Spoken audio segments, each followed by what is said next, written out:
This is Tech Talk, a Mount Everett Technology Pathway project.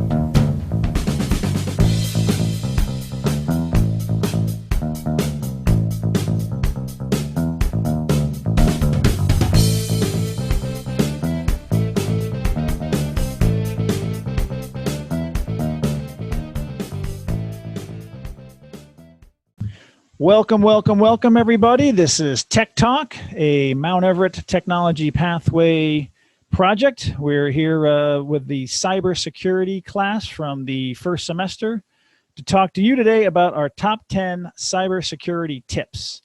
We're first going to go around the room. Why don't you just give us your name and the grade that you're in? Micah, introduce yourself. Say hi.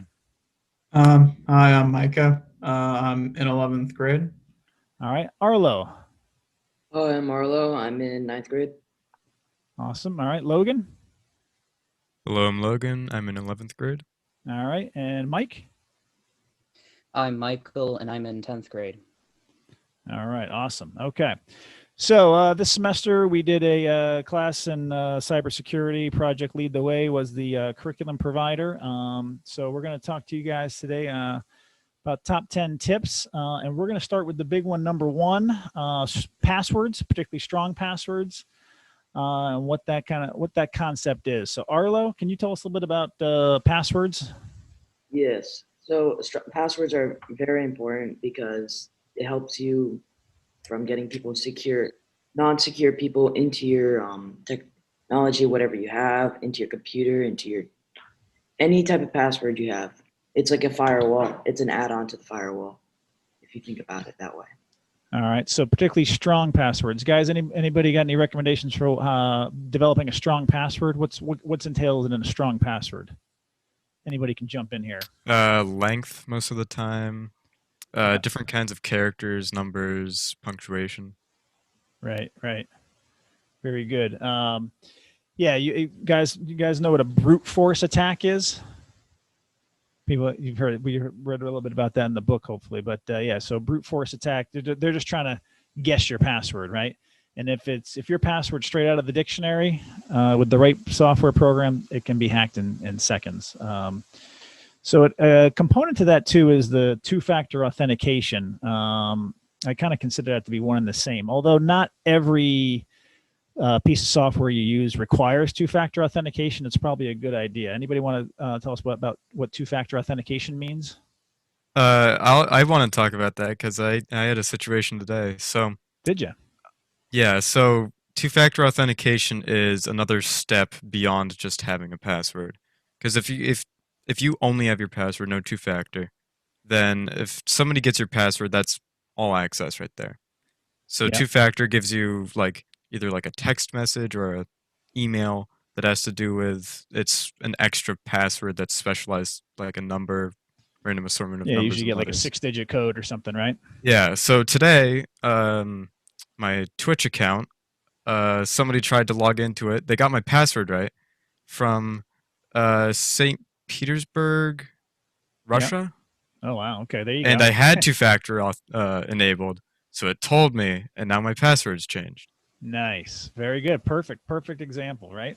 So yeah, that two-factor authentication. Sometimes you think it's, I don't know, depending on how many different accounts you have, you might think it's a pain. Can be obnoxious sometimes if it's specifically phone only and your phone's dead or something like that, but it's always worth it. Mike, you got something to say there? Two-factor authentication is really important, because you can have an email or your phone. And like Logan said, while having it on your phone is annoying, you also only have it's a lot harder for someone to get into your phone than it is to a secondary email.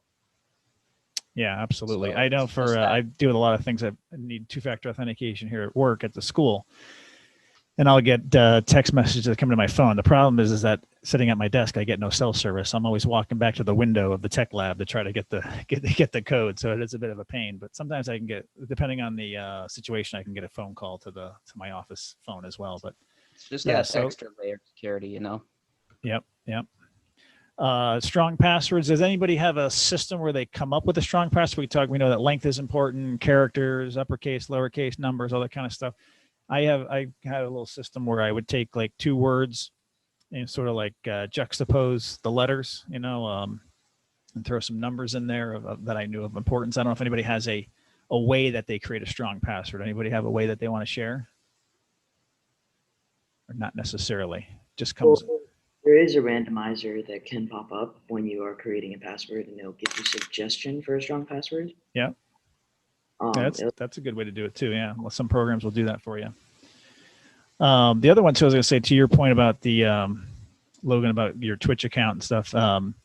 Not every account has the ability to have a login limit, but if there's some sort of limit where so many incorrect password attempts lock out your account, that can be a pain if someone's trying to brute force your account. But Well, it can also be a pain for like recently that guy from California with Bitcoin, like Yeah. 250 million in Bitcoin in his account, and he forgot his password, and he got 40 guesses, and he used 38 of them.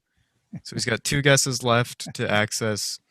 I mean, he's already got way more money, but like, that's pretty bad. Yeah, that's tough. All right, so that's number one, strong passwords. Let's move on to number 2. We're going to talk about email. All right. Email issues, phishing, spam, spoofing. I would even throw social engineering in there, even though sometimes that's not necessarily started with an email. Sometimes it's a phone call. Logan, you want to tell us a little bit about let's talk about phishing. What's a phishing email?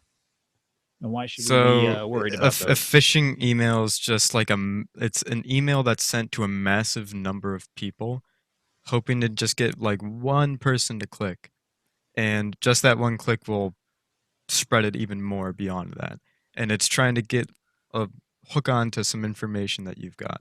It's trying to get a hold of your information and exploit all of your personal information. Yeah. Anybody else got anything to add to that? Anybody received a phishing email, either in your personal email or your school email or something? It comes through every once in a while where there'll be a common one is like, your inbox is going to be closed out if you don't confirm you want to continue using your mail. So please log in here. They imitate larger companies a lot. Right. Like with I heard about one that was like Microsoft, but instead of an M, it was an R next to an N to look like an M. And somebody sees, oh, big corporation, Microsoft, so they trust it. Right. Yeah, it's a big one. You get ones, you get fake ones from claiming to be from PayPal or Amazon or any of those guys. That's that one trying to get your information. Spoofing email, and when an email address is spoofed. Guys, ever seen those before? You know what that is? Micah, you're shaking your head or nodding your head, yeah? Yeah, I've got a couple of those. It's just an email where it's supposedly from your friend, like, hey, I checked out this great deal, you want to check it out, but spoofs are just that. They're not real, and they'll try to get you to buy something or give them information. Yeah. I got a couple ones from my friends a few days ago, but it wasn't my friends, so. Did the display name look like your friend's? Is that your friend's name? Is that right? That's what I've seen before. Yeah, the display name might look like your friend's, but then if you dive in a little bit and take a look at the actual address, it's something else. Yeah. And sometimes it can even look like the address. But if there's a saying that says, if it looks like deceit, you must delete. That's what I say. It's always, nothing wrong with picking up the phone and calling your friend and say, did you really send this to me? That kind of thing. How about social engineering? What's that? Anybody want to volunteer on social engineering? That social engineering is just kind of when you get a phone call, a text, in some form of communication telling you, hey, I forgot the exact wording, but it's supposed to make you go into a certain direction and to kind of bait you into a line of thinking. They're going to call up and claim instead of like immediately, is it like trying to, instead of like directly stealing information from you, it's trying to coerce you into giving that information freely? Perfect. Yeah, absolutely. There was it last summer or last fall or whatever, there was a big hack on Twitter, and that all started with social engineering. Someone outside actually called into Twitter claiming, that they were locked out of their account, needed to get in, and then they ended up getting into the Twitter system, and that's where you had that was the Bitcoin. I think there was a posting of give Bitcoin to this address, and it was posted on Obama's and Clinton's and I think Elon Musk, and they all got hit with that. So that was all started with social engineering. But just real quick to wrap up the email section, in terms of spreading malware and viruses, statistics say that still 95% of the time malware is spread, it's still through email. Even in 2021, it's still the main way that everything is spread. And the basic number somewhere around 3 billion fake emails sent a day, which is pretty crazy. All right, we're going to move on to just surfing the web, what I call reckless surfing or clicking without thinking. Micah, you want to talk a little bit about just being careful on the web when you're going to websites and what you're looking for and what might be suspicious? Yeah. When you're going around on the internet, just trying to look up an address, a few things that seem like dumb mistakes are very important. Make sure you have the right URL or the right search word in a search engine like Google or Firefox, because even though a few mistypings can get you to the same intended address, if you screw up in just the right way, it'll get you to a site that you didn't want to. And if you don't look at what comes up first in the search bar, you might get in trouble. You might get to the wrong website, and then all sorts of fun things can happen. Mike, did you have your hand up? If I remember correctly, there was a thing a while ago where somebody had they used the mistyped address of Google, which was like Goggle or something. I do And they remember used that. they used that as, so Google actually I'm pretty sure they sued them or something. And now I'm not sure. Don't go to that address because they did it correctly. Yeah, I remember back when we were still in person. Like I remember when we were in person, and you'd go to that, and the school firewall iBoss would be like, "This website contains malware." Exactly. So they probably bought the link out anyways because it's Google, but Yeah, I think there's like a Goggle or like Google with 3 O's or something like that. So yeah, so typos can be disastrous. It just redirects it to the actual Google because I'm pretty sure they bought the address. Yeah. So I think that kind of just speaks to generally, being careful on the web, knowing the websites that you're going to, that they're trusted sites. The other one too, I don't know, Mike, if you ever looked into the settings in your browser, like things that a lot of people use Chrome, but whatever browser you have, they all have the same basic stuff. You want to speak to in your browser, what has some of your security options in terms of what has access to your location, your camera, your microphone. We looked at some of that stuff, right? Cookies and things like that. You want to talk to that about a little bit? Yeah. Like you said, most web browsers have these options, and they're pretty simple. You just click on the 3 dots or on your account picture, go down to settings, and you can pretty much do everything. You can block cookies. You can make the website ask for permission to make a download, so that you can figure out what you're downloading and what's going on to your computer. You can make it hide your location. You can make it turn off or turn on notifications for certain websites or for your email.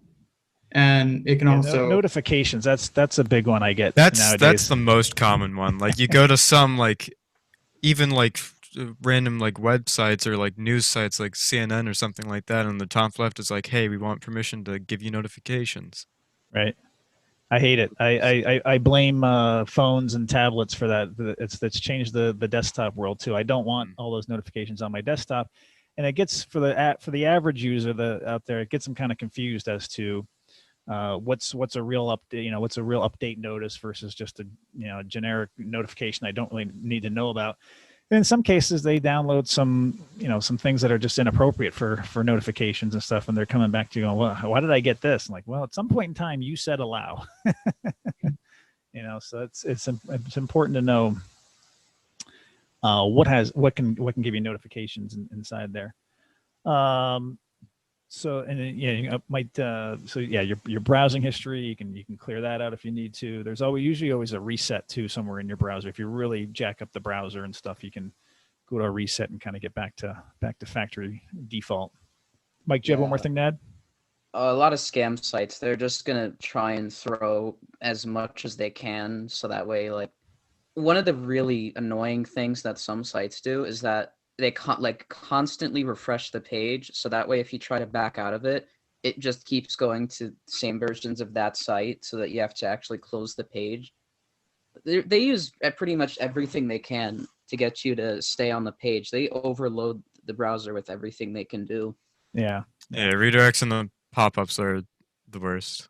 Yeah, so you have some controls in your browser for redirects and pop-ups, but still some sites are so aggressive. Sometimes they can still break through that. Yeah, because I mean that's kind of like mainstream Google Chrome. If some scummy website figures out how to get around it, then that's 95% of users right there. How about the fake virus website? You guys ever come across those before, where it says, your machine has been infected? Please call this number.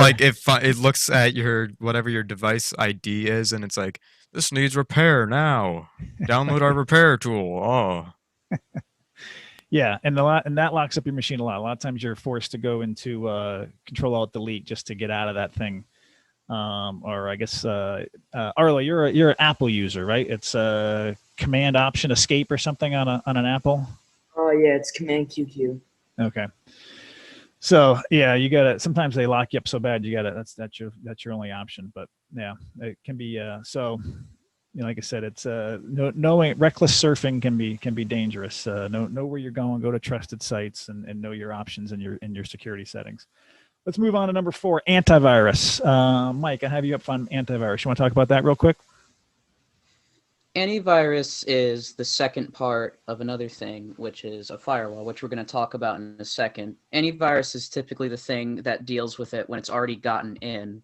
So say that you downloaded something that's a little probably malicious. The antivirus software will recognize known patterns and things like that, and then either delete it or put it in this quarantine, which is something that most of them have. And yep, very good. How about your antivirus at home? Do you have anything in particular that you use? I don't really have anything in particular. I have just some basic detector, so that way I can figure out how to deal with it. Well, everyone kind of makes jokes about how Windows Defender isn't really that good. Right. It is, like, it does identify a majority of things, but if you really want protection, then you should download a trusted one off the internet. Yeah. Anybody else have any I agree with you on Windows Defender. I think if you're doing this stuff that we're talking about, you've got, you're careful where you surf and you have strong passwords and stuff like that. I think Windows Defender, and maybe like I usually I'll add a Malwarebytes or something, even the freebie Malwarebytes on top of that. Seems to be okay for me, but I'm not doing anything too reckless. Yeah, unless you're like being really risky, like just using basic like human intuition here would most likely get you pretty far without having an antivirus. Yeah. Micah, Arlo, anything to add on antivirus? Arlo, do you have an antivirus on your Mac? I know that's sometimes a question of whether they need them or not. I think they do at this point in time, but a lot of people don't bother with them. Yeah, so I have a firewall kind of antivirus. Yeah. It's an add-on. It's not really something too much. You just go on the Chrome store if you have Chrome or Safari. Yeah. Okay. All right, so we'll stick with you, Arlo. We're gonna talk about firewalls now. So firewall, and like Mike said, antivirus, firewall kind of go together. The antivirus is kind of scanning your computer for malware. The firewall is kind of your first line of protection and all of that. It's allowing services or not allowing services. Anything to add on firewalls? Obviously, you should have a firewall. You should have it turned on, and particularly particularly with public Wi-Fi, which we'll get to later. But anything to add about firewalls? Yeah. So basically, they just keep away unauthorized users Yep. from your information, getting into your computer, emails, any of that. It's just a protection, like it's a firewall. Yep. So yeah, a lot has to do with ports on your computer, or where certain services use certain ports and stuff, and there's certain services you may not want, and you may want different firewall settings depending on where you are. But for the most part, people don't change your firewall too much between home and surfing around, going to their local hotspot or something like that. But yeah, your firewall is going to be your first line of keeping hackers out, and having open ports that may be penetrable by them. Go ahead, Arla.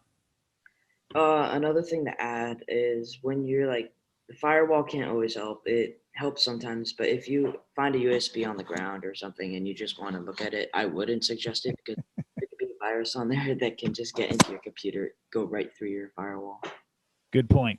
Yeah. Once the malware gets behind your firewall, then it's going to alter your firewall. So you may not even know that until it's too late. But good point. Yeah. Don't pick up a USB and just plug it into your machine. But that you'd be surprised how much that may happen, or that viruses have been spread that way.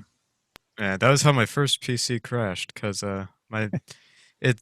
this was a while ago, so it's like there was only like one computer in the house, and my mom worked for a dance studio, like behind a desk, and transporting files to and fro home and the desktop at the desk. Taking a USB from there, it's a dance studio. They didn't have any antivirus. Files on the USB got maliciously messed with. So eventually, when that came home, bricked the old computer. Yep. So fortunately, USBs are not used quite as much as they once were, but they were pretty popular a number of years ago, and still are. Okay, so we'll stay with you, Logan. Here we're going to talk about keeping software up to date, your operating system and your applications. That's our next tip in our cybersecurity tips. So over time, there's constantly security updates for everything that you use, like Windows, any operating system, any app. Because if you stay with the same version for so long, eventually more and more holes in the program will be exposed. It'll become easier for breaches, and it'll become easier for viruses and things to get in. So there's always security updates, and over time, if those pile up, it just becomes a massive risk to even use the internet. Yeah, certainly hackers are always, finding backdoors, finding holes and openings and stuff, and then it's especially relevant with like Windows 7 recently going out of. Yeah. If you're still running Windows 7, you're definitely at risk. And it's also the reason why Chrome recently just completely turned off Adobe Flash. Yep. Because they're stopping support for that, and that'll be exploited immediately. That's been around forever. Yes, that speaks to just not the operating system, but applications as well. You got all your applications when they need an update. There's probably a reason for their update, or like I said, if they're obsolete, then that becomes an issue. Going back to about notifications from your browser, like I said, for a non-tech savvy person, all of a sudden now they're getting notification that there's an update. I get that question a lot from people, like, oh, I got this notification of update. Should I run it? It's like, well, yeah, you probably should run it, but they seem to be confused about that from time to time. Let's go to number 7, data backup. Micah, what's data backup? Why do we need it? Well, it's important for a couple of reasons. First of which being, if your computer gets wiped out, you can be able to recover it in some way, either by leaving it secured on the internet or having a USB. But there are problems with both. If it's online, it can get hacked, and thus malware can get into those files on a USB. It can get plugged into other computers, and it can get a virus that way. But it'll help you save anything important that you need to. It makes moving from one computer to another much easier because then you just have all your information at the ready. Yep. You guys have any particular backup services that you use? I mean, I kind of a Microsoft guy. I use OneDrive. People might be even OneDrive or Google Drive or something like that. The nice thing about those being a cloud-based solution is they're going to do a virus scan on those files as they go up and down between your machine and the cloud. But Mike, you have any backup that you use? I actually have a thing right here. Just 1 second. I have this. I have a backup drive here. Yep. Great. That I use to hold anything especially sensitive. So if like my computer ever gets snooped somehow, I have this thing for recovering all the stuff. Perfect. Yeah, I have one of those as well. Yeah, I do. It's probably a good idea if you utilize a cloud backup. Probably a good idea to also use an offline backup too, because if your cloud account gets compromised, you could still lose your files. But that's a great way to do it. Most effective way to store things. All right, so Mike, staying with you, we're going to talk about personally identifiable information, particularly as it pertains to social media. Just a real quick, I saw it the other day where you guys are not as old as I, so maybe you're not so familiar with Dr. Dre, but I saw that Dr. Dre posted on Twitter that he was in the hospital and doing well. I don't think they said if it was COVID related or not. But then, like 30 minutes later, his house is broken into. So like, that's the kind of stuff when we talk about personally identifiable information. So what is that, Mike, and why do we need to be concerned about it? So as you go around the internet, you leave a lot of tracks, which is just pieces of personal information here and there. Like if you use Instagram or Snapchat or a similar app like that, then people can, if someone were looking to do something malicious, they could use that to get personal information. And that's just kind of, you leave tracks on the internet with stuff like that. That's kind of the digital footprint part of it. Yeah, so I think in the example in the textbook was, I know you really, want to post those pictures when you're in Florida, right away, and everybody gets to know them. But should you do that? No. Why not, Logan?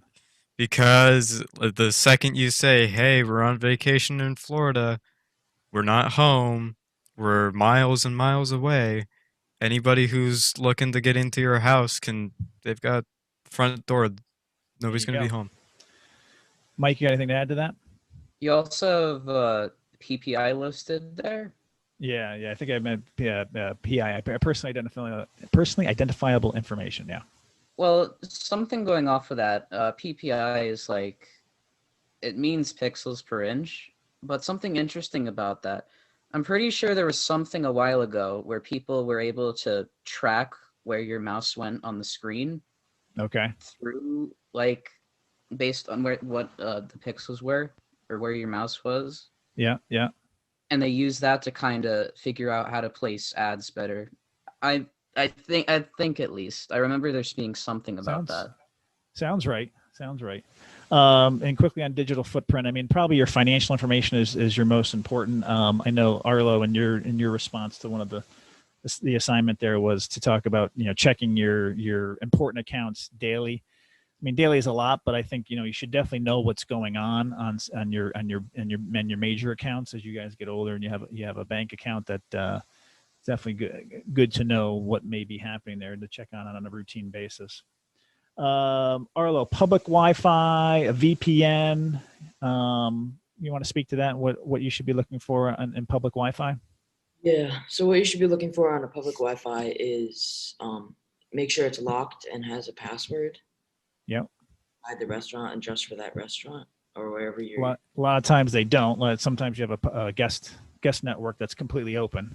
Yeah, and that's not good because if you do anything on there that's personal, they could just snatch it up, basically. Yeah, I think what people are concerned when they get to a public Wi-Fi spot is a man-in-the-middle attack is what they refer to it as. So I guess if you're on that network, Was anybody familiar with the man-in-the-middle attack and how that works? Yeah, the person with the computer on the same Wi-Fi waiting for someone to just hop on and open their stuff. Yeah, they'll have some sort of packet sniffing software on their machine, and they're trying to get details. Now, I will say that that's just because a public Wi-Fi is open doesn't necessarily mean you're susceptible to that. A lot of public Wi-Fis will have what they call station separation, or like a stateful firewall that will keep the devices from seeing each other while on the network. So, you kind of probably would have to know a little bit more about the public Wi-Fi that you're going to use in that case. But so that's where a VPN comes in. Anybody wants to speak up to what a VPN is? It like masks where your connection's coming from. Yep. So you could be using that network, but you could set your VPN location to say Canada or something. So it'll appear like you're connecting from Canada. So your footprint will not be able to be traceable in any way. Yep. So yeah, so it's gonna mask your IP address. It's gonna encrypt your connection right from the start. So that man in the middle is not going to be able to see what your data is doing. So a VPN's probably a good idea, no matter where you go. Also to that, just your personal router, the security in your personal router is a good idea to have your own personal router at your house open for guest connection. No, that should have a password. Should have a password, right? And share it with only those that you trust, right? The Johnsons across the street, yeah. Anything that's someone gets onto your Wi-Fi, whatever they might be doing that there's an illegal activity on their computer or something, it's going to get traced to your IP address, and so you want and you don't want them sucking your bandwidth and all that kind of stuff. So your own personal router should have a code as well. All right, last tip number 10. We're going to go back to Logan. We're going to talk about unattended devices, but whether that's your phone, your tablet, or your desktop. What can you do when you have to step away from your desktop, or when you got your phone on you? What should you be looking to do? So depending on your location or setup, if your desktop is sitting at home, generally you should be fine if it's unattended. But it's still good practice to have it auto lock after zero activity for say an hour or something like that. Yep. Just make it so that after a set amount of time of being unattended and being unused, it will lock itself. I think you make a good point about home too. Like if it's your home, you're probably fine. But if you're in the office, or you're at the office, at a you're doing workplace, your schoolwork or something, it might be 5 minutes. Mm-hmm. Yep. And then your mobile device, how about that? Your mobile device, you should always make it so that it locks itself as soon as the screen turns off. Yep. You never know when you're going to drop that and never see it again. How are you guys with your mobile devices? Are you code guys, fingerprint guys, face recognition? What do you use? I am a fingerprint. Okay. How about you, Micah? What do you use? Facial recognition. All right. Arlo and Mike, anything to add to anything different for you guys? I use a code because I found that the fingerprint doesn't really work that well sometimes. Yeah. I use facial and PIN. All right, cool. All right, well, that is our top 10 list, guys. Thank you very much for participating in that. That was great. I think hopefully anybody out there watching will take to heart some of these suggestions and put them into practice. We now have Mr. O'Brien. We're going to bring him into the conversation. I'm going to admit him into the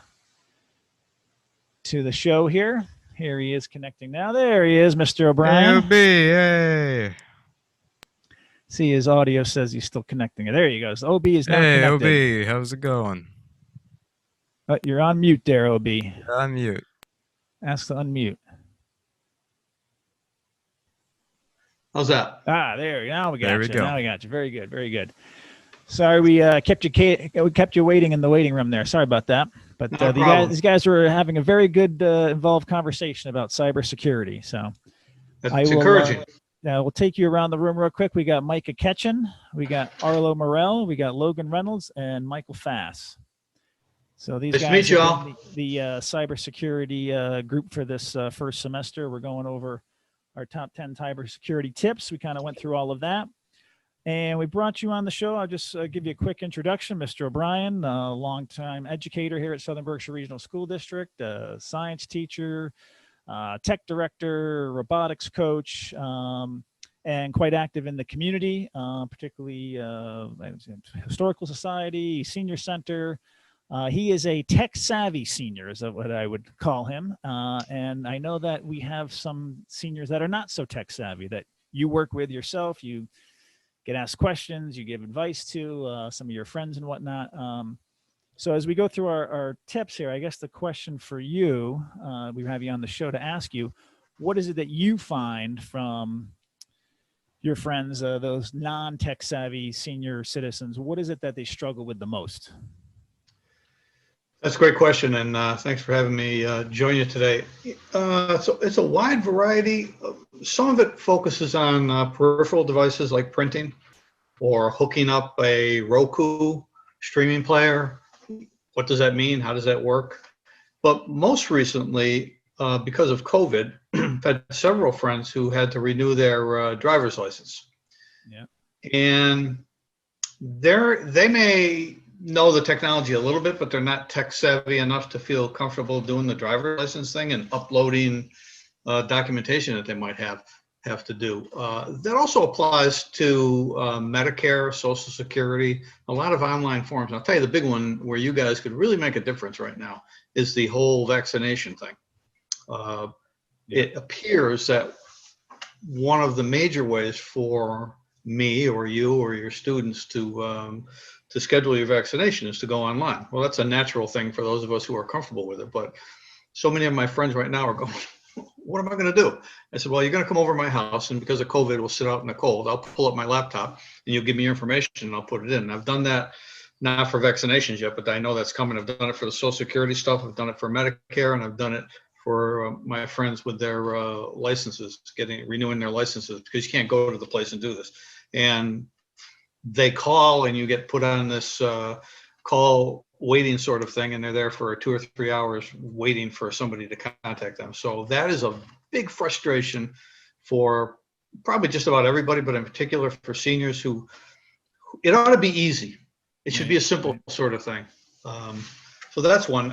Another one is setting up the wireless router. Everybody in this area is using Spectrum.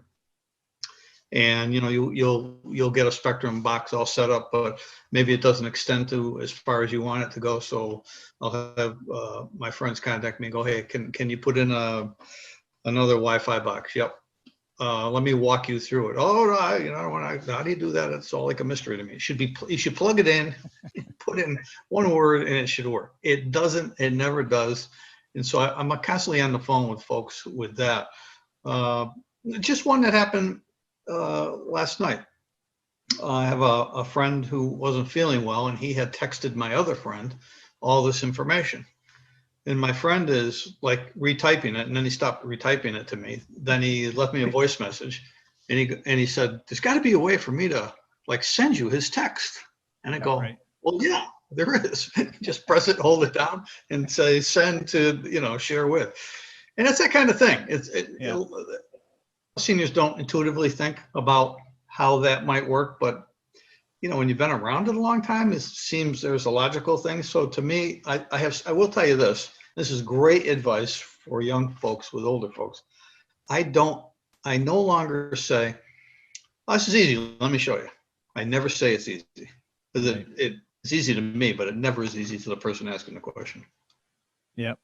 That's a good point. Yeah, it's the way you sort of broach the subject with them, and how you ease into the information is important.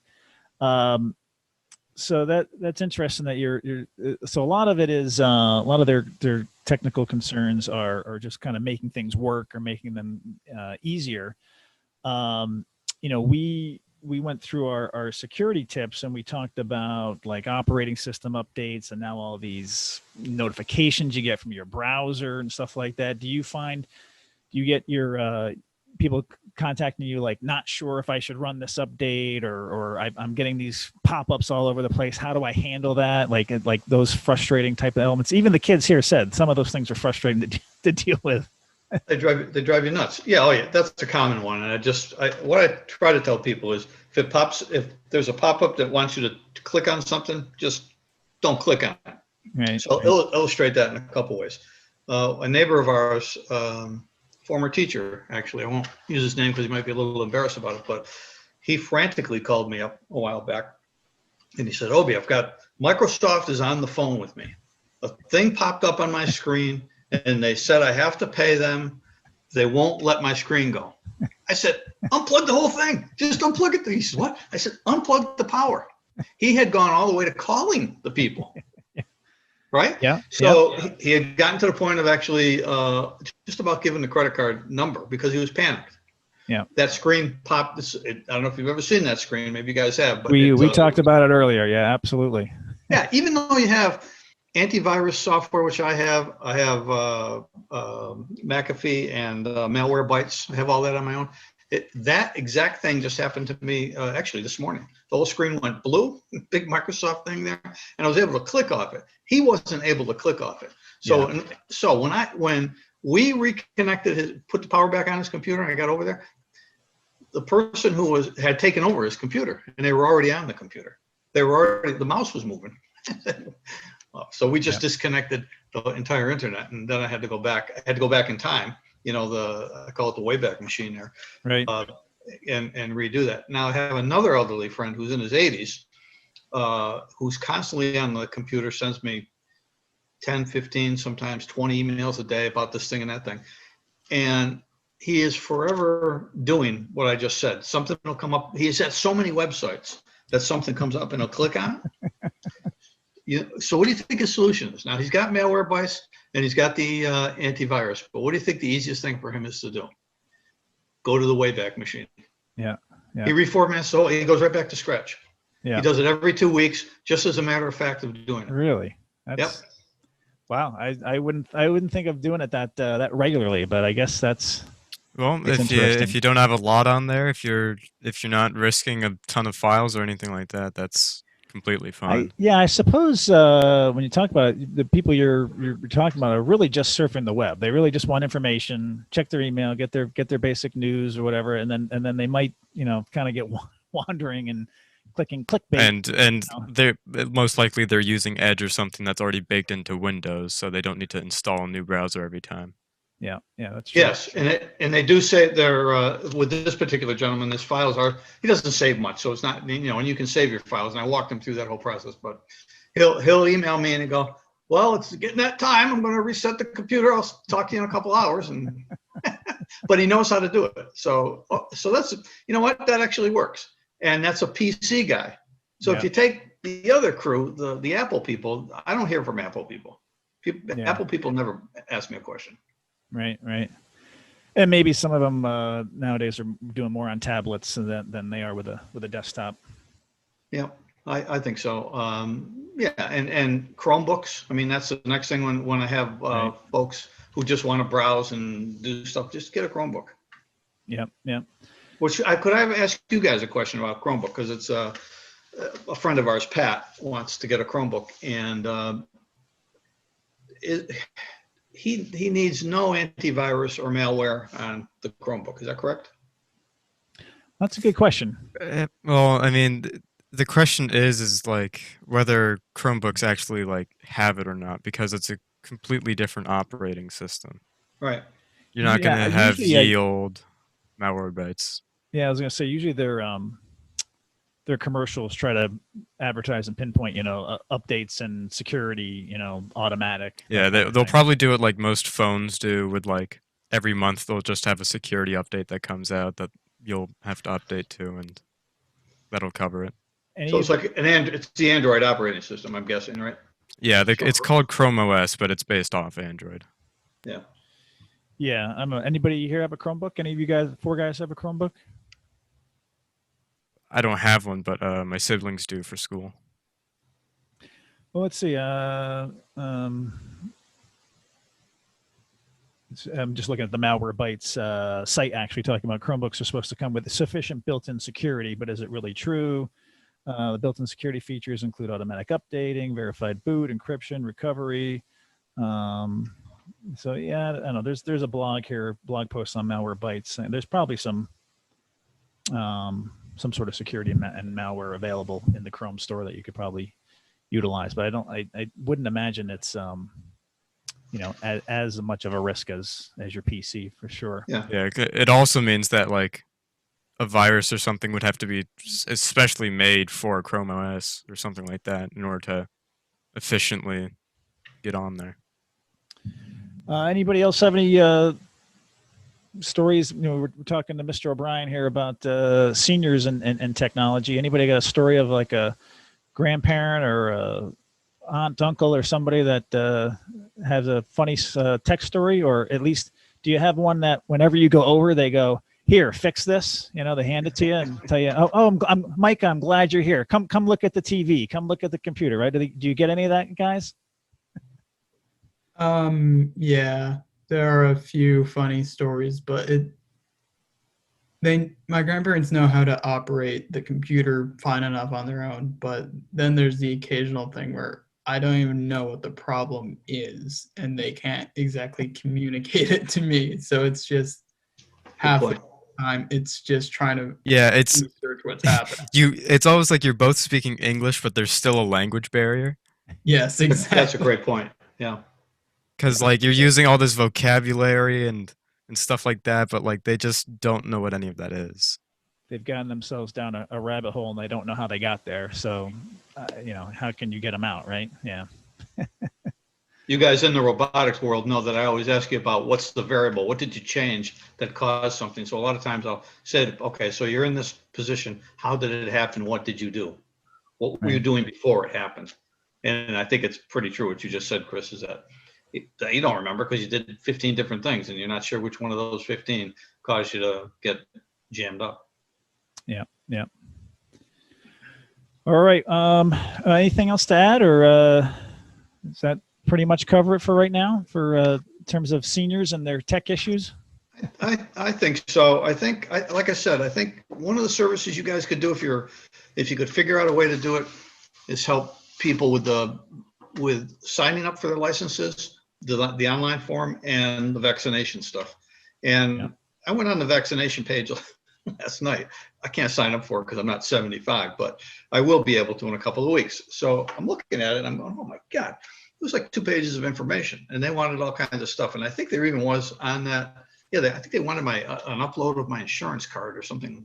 I don't even know how am I going to do that? But take a picture of my insurance card, save it, and then upload it. I don't know. But yeah, those are things that are real. Yeah. And the problem is that the senior centers are not open to help people because they're trying to be COVID responsible. So I don't know how they're going to do it, honestly. Yeah, that's a good point. That you probably have you've got people developing these technologies, putting this stuff, developing the databases and the websites and stuff and interfaces, but probably don't really quite understand what they're asking of these elderly people to do. Yeah, and just as to illustrate this, in the Berkshire Eagle, I think it was today or yesterday, the portal just opened up for the 75 plus to go in and sign up for the vaccinations for next Monday.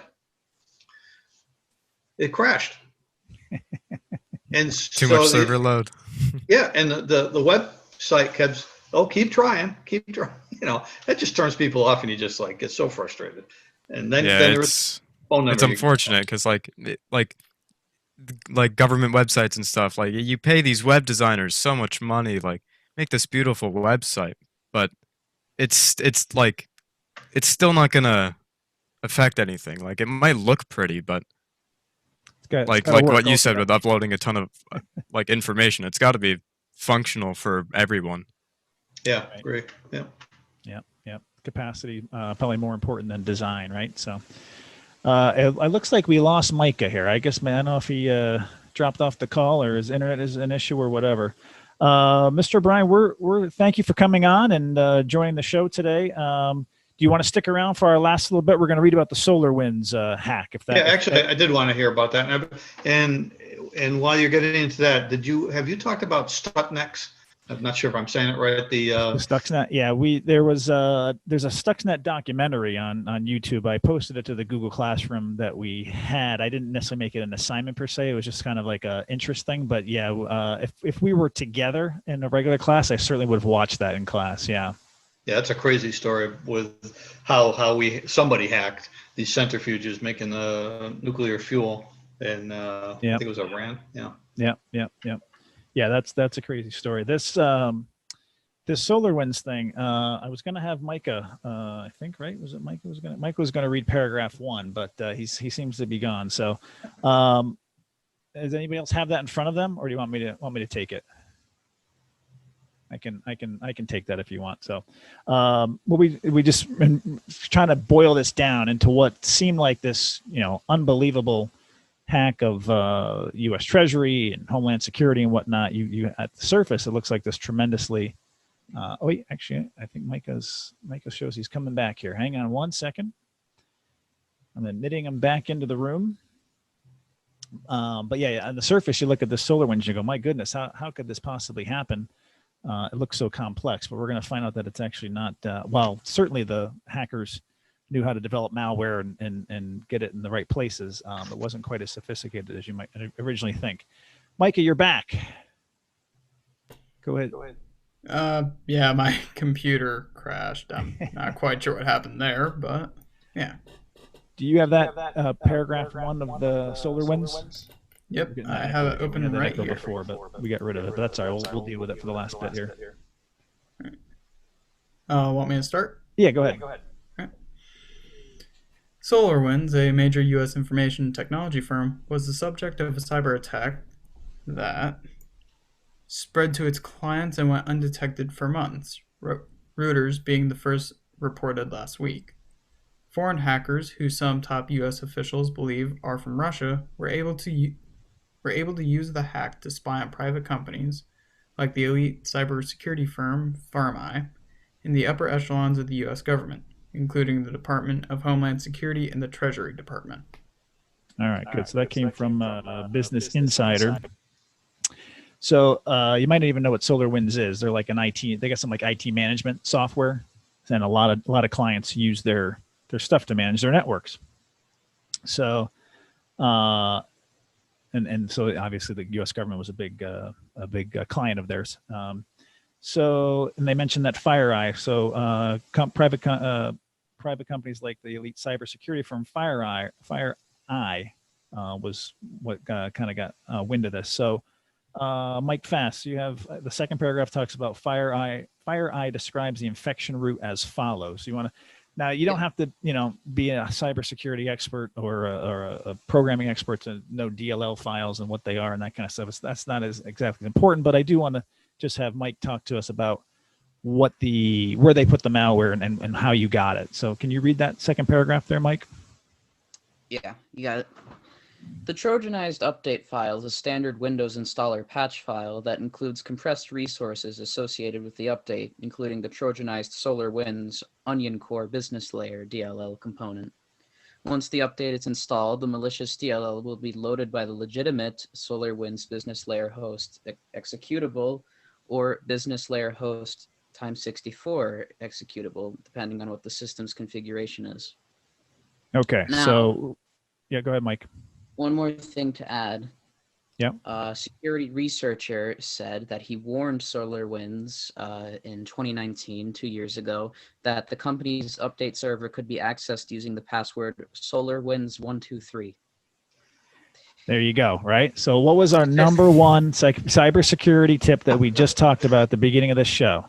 Strong passwords. Here is an IT firm, management firm, with a update server accessible with SolarWinds123 as the password, and they knew about it and they were told about it in 2019 and still did nothing about it. Also employed by the United States government. So all of this could have, like I said, so these guys got access to the update server, put malware into the update server, and then when people ran updates on this particular piece of software, the malware came packaged with it. So just real quick, they use the word Trojanized there. So the Trojan horse, if you guys have paid attention in your English class, right? That's where you're getting. That's the terminology we give to it. What you think is a legitimate software package, and inside of there is wrapped some malware. So it's a little different than your standard virus or worm that we talked about before. Talking about email and spam emails and maybe contracting a virus that way. This was legitimate software that people thought, that people needed. They were running their updates. So even this IT firm had a bad password, and people in the IT world and our government, downloaded this, and they thought they were doing the right thing, and by all intents and purposes they were, but got fooled on the malware, and it was sat there for months. These Russians were able to intercept communication and look into these computers for months at a time. So pretty crazy story. Like I said, at the surface, it looks really, really detailed and intense, but if you get to the bottom of it, it really wasn't. So could I ask a question? Sure. Do we know how it got into the update server? Was it a link in somebody's email, and then they grabbed the guy's email account and got in? I think they were able to access the server just online. I think they were able to.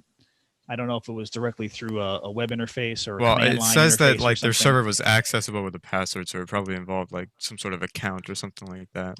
Yeah, I think they were able to probably just find the server online. Like I said, I don't know if it was a command line interface or a web interface, but they were able to access the update server, get in there. So what they did, once the Russian hackers got into the update server, they added this malware into these DLL files. Right. So they get wide open. Yeah. So I read something about that said it's way bigger than what we've been told, number one, and number two, that they don't even know what was copied and taken because stuff was left intact. So they just grabbed and looked, and we don't know what they have. You have to assume they have everything. Yeah, that's a good point too. The audit trail and whatnot, whether you can even figure that out, that's a difficult one. All right, well, I think that's going to do it for us, guys. Any other words of advice on cybersecurity tips or anything else about the SolarWinds fiasco? You guys are good?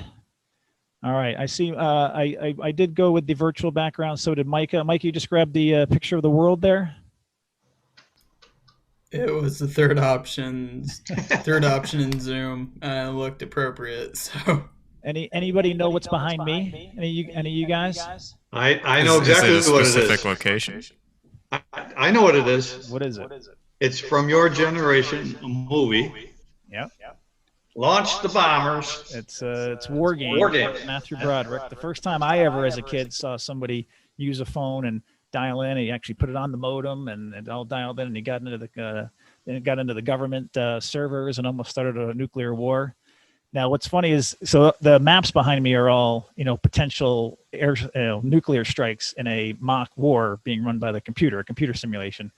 But those maps look very similar to cybersecurity attacks right now. If you go and you Google current cybersecurity attack maps, Kaspersky has a great map. They all do, but you can see all the interactive potential threats going on. It looks just like it.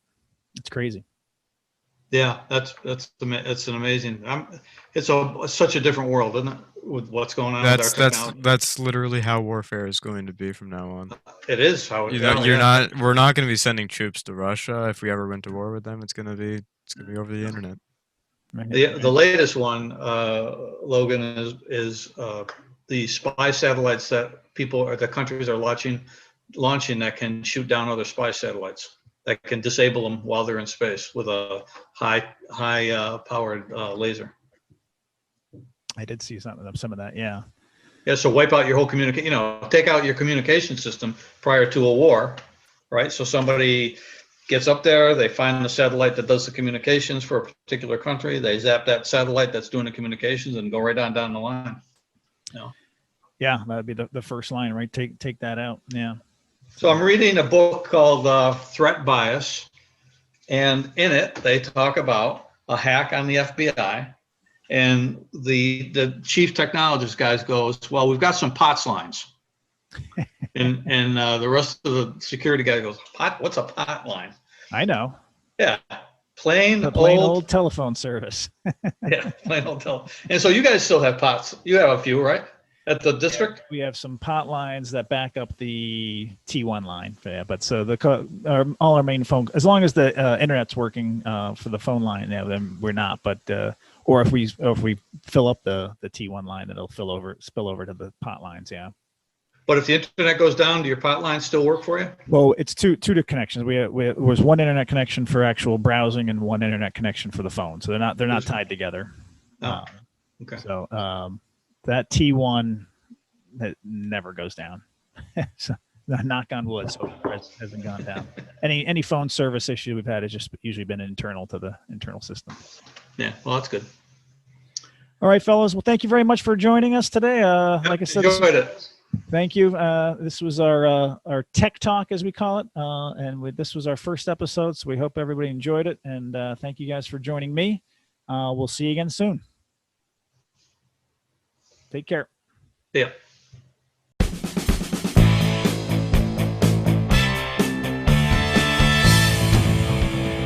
This has been Mount Everett's Tech Talk. Thank you for watching. See you next time.